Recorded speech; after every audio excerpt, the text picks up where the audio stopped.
Muchas gracias, doctor Carlos del Piazzo, presidente de la Fundación Ferreira Aldunate. En sus palabras, el doctor del Piazzo hacía referencia al sitio web de la Fundación, donde están todos los trabajos que han dado pie a la redacción de estos lineamientos estratégicos. Pues bien, quienes tengan interés en consultar esos trabajos, esa página, les decimos que la dirección electrónica de ese sitio es www.fundacionferreiraaldunate.org. Y como les habíamos anunciado, parte de los trabajos de esta noche consistirán en comentarios a los aportes que contienen estos lineamientos estratégicos. Comenzando esa serie de comentarios, vamos a invitar a que se acerque al estrado al economista Javier de Aedo.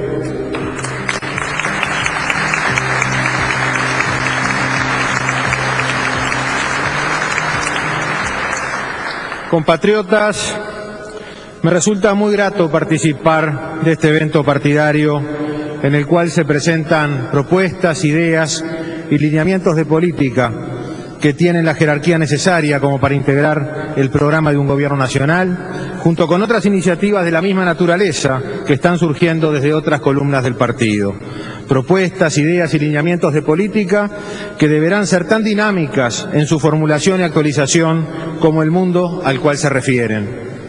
Más que comentar el excelente documento producido por muchos de ustedes, creo oportuno efectuar algunas reflexiones sobre las características que tiene que tener un programa de gobierno, lista que seguramente no ha de ser taxativa. Primero, algo ya referido, la necesaria capacidad de adaptación a una realidad que es en esencia dinámica y que lo es más que nunca en la actualidad en tiempos de una seria crisis financiera y económica internacional. Segundo, debe tener armonía entre el corto y el largo plazos. En la actual coyuntura, las turbulencias que se presentan en el corto plazo no deben hacer perder el rumbo planteado con la vista en el horizonte. Tercero, debe ser formulado con honestidad intelectual, sabedores sus autores de que puede convertirse efectivamente en el programa de un gobierno nacional y por lo tanto no puede plantear caminos que resulten intransitables, o esto sería aún más grave, que a priori se sepa que no se piensa transitar. Cuarto, debe guardar una necesaria coherencia entre sus diferentes áreas o capítulos. Por lo tanto, no puede ser la mera acumulación de iniciativas de origen filosófico diverso que por contemplar a sectores contrapuestos terminen formando un combo contradictorio en sí mismo. No se gobierna promediando entre opuestos, ya que eso conduce a la inacción, al empate, o bien conduce a un reparto de áreas de gobierno entre diferentes sectores, lo que da lugar a la coexistencia de políticas contradictorias. Quinto, debe procurar tener un adecuado equilibrio entre contemplar la idiosincrasia nacional y el propósito de transformación. Por la propia trayectoria de nuestro país, su población y su cultura, el peso de la idiosincrasia es muy fuerte y por momentos resulta un ancla en un pasado del cual no nos podemos desligar. No podemos desconocer esa idiosincrasia, pero tampoco podemos quedar anclados en el pasado. Sexto, debe fundarse en principios, ya que los principios marcan el camino, pero debe considerar que los tiempos de crisis como los actuales son tiempos de pragmatismo y no de ideologías. Basta con ver cuál ha sido la reacción ante la crisis, es decir, el recetario utilizado en los países más desarrollados para comprobarlo. Pero un programa de gobierno debe además contar con dos elementos fundamentales, el equipo y el liderazgo. Debe contar con un equipo que lo pueda ejecutar, un equipo que funcione con armonía, con coherencia y que por lo tanto, reitero, no puede ser el promedio de opuestos. Y debe contar con un liderazgo firme. Ser líder no implica saber de todo, sino saber liderar, dirigir, conducir. Cuidado con quienes desde la soberbia pretenden saberlo todo. Saber liderar implica tener claro el rumbo, elegir el equipo adecuado y ejecutar el programa con voluntad y firmeza, pero con especial capacidad de diálogo y negociación, de modo de alcanzar las mayorías que lo hagan posible. El concepto más frecuente en tiempos preelectorales es el de cambio. Cambiar no implica refundar la República, sino aprovechar lo bueno que se ha hecho antes y tomar impulso a partir de eso con la impronta propia y avanzar. En ninguno de los países que avanzan, sus gobiernos plantean la refundación del país. Es, al menos hasta el presente, el caso del nuestro. Aun cuando hay aquí algunos que parecen creer que la historia empezó en 2005 y reniegan de todo lo anterior, los mismos que terminaron aplicando en el gobierno políticas que siempre criticaron desde la oposición. Nuestra referencia deben ser casos parecidos al nuestro y a los que les ha ido mejor. Hay numerosos ejemplos de países con tamaños relativamente similares al nuestro, economías pequeñas, con orígenes similares en cuanto a estructura productiva, incluso algunos hasta en la misma latitud que nosotros, con clima parecido. Cambiar entonces implica aprovechar lo mejor de nosotros mismos, corregir aquello en lo que no hemos acertado y reformar aquello en lo que nos hemos dejado estar, en lo que nos ancla un pasado que debemos superar. Finalmente, algunas breves referencias a la crisis actual y su incidencia en el programa de gobierno. La crisis es un claro ejemplo de la necesidad de adaptación del programa ante una realidad dinámica. Implica además que no podrá evitarse la consideración de lo macroeconómico, que hasta hace pocos meses se pensaba que podía relegarse a un segundo plano.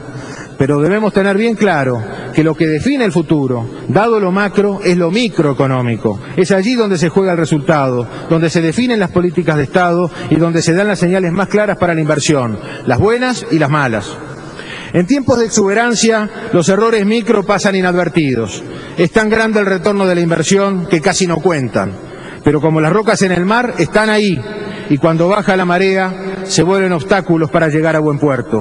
La crisis actual es como esa marea que baja, y aquí, cuando la marea estuvo alta, se crearon obstáculos al desarrollo que se deberá remover porque en tiempos más normales, no exuberantes, se sentirán y afectarán las posibilidades del país. A la actual crisis mundial llegamos menos vulnerables de lo que estábamos hace unos pocos años, al salir de nuestra propia crisis, pero de todos modos estamos vulnerables, tanto en lo social, con índices de pobreza e indigencia todavía indignos de nosotros mismos, y con vulnerabilidades fiscales, por no haberse tenido un comportamiento más cauteloso, por no haberse ahorrado apenas una parte de lo que se recibió en forma extraordinaria del mundo exuberante de los últimos 5 o 6 años, lo que hoy permitiría alivianar las mochilas de las empresas y de los hogares, y esto no se puede hacer porque no se ahorró antes.